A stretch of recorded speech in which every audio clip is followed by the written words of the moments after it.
GroupM, you personally have been a big proponent of addressable TV. Where do we stand in terms of addressable TV as being a viable medium in the US and globally? I think it's becoming more viable and scalable every day. It's not just the set-top box addressability that we're looking at today, but dynamic ad insertion and smart TV. And it is between those technologies, you can aggregate a pretty substantial chunk of the population.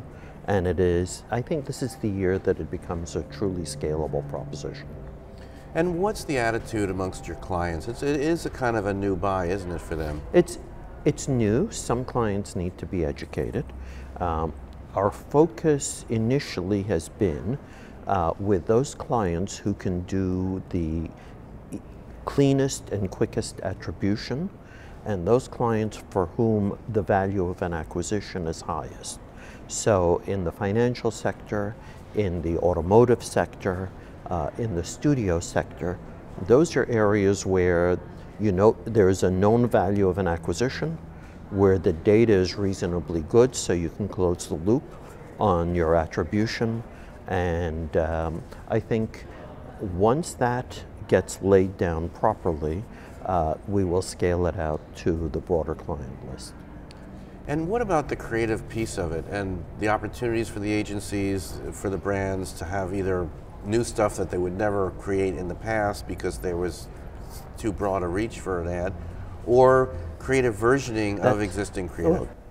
Creative versioning is something we need to do a great deal of work on, because right now, as I've said many times over the last decade, what's the point of being able to slice and dice your audiences into tiny little segments if everybody sees the same ad? And I think in the next year or two, we're going to get much, much better at it. And there are a couple of technologies we're working on that will enable specific things like segmentation. More to come. Good.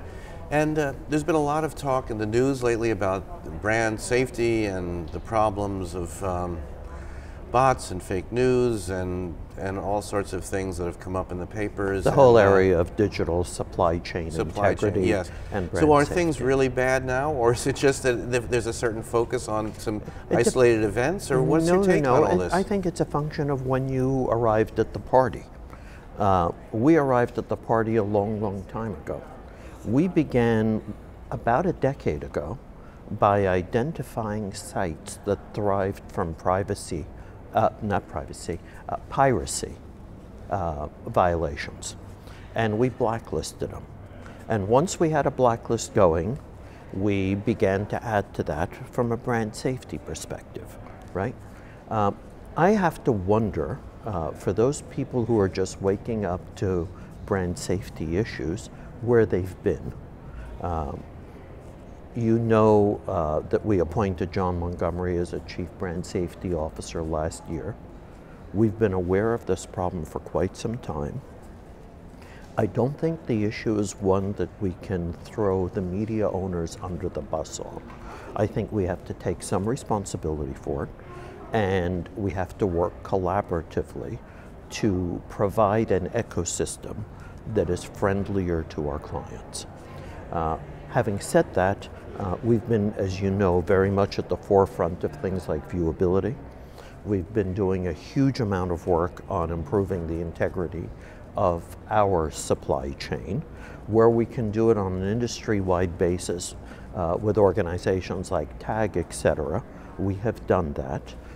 Where we couldn't do it as part of a larger organization, we've done it on behalf of our own clients. And you can never do enough to ensure that the digital supply chain has integrity and that our brands have brand safety. And Irwin, finally, we wanted to talk about transformation of the media agency and the M platform, what you guys have done, and sort of the value of organizing data in a sort of a big way at the agency. Tell us a little bit about that and why that's important. Well, so if we were having this conversation 20 years ago, I would have said that media data and technology were going to converge sometime in the future, right? 10 years ago, we started talking about that in the past tense. 20 years ago, if we were having the conversation about the benefits of scale, we would have defined scale in a GroupM type context as billings, because the bigger you are, the more billings you have, the greater trading leverage you can impose in a negotiation, right? About 10, 15 years ago, we began to think about scale not just in terms of billings, but in terms of volume of data and the technology that allows you to manipulate that data for the benefit of your clients. And so for us, M Platforms is simply the latest rebranding of an effort that's been going on for well over a decade.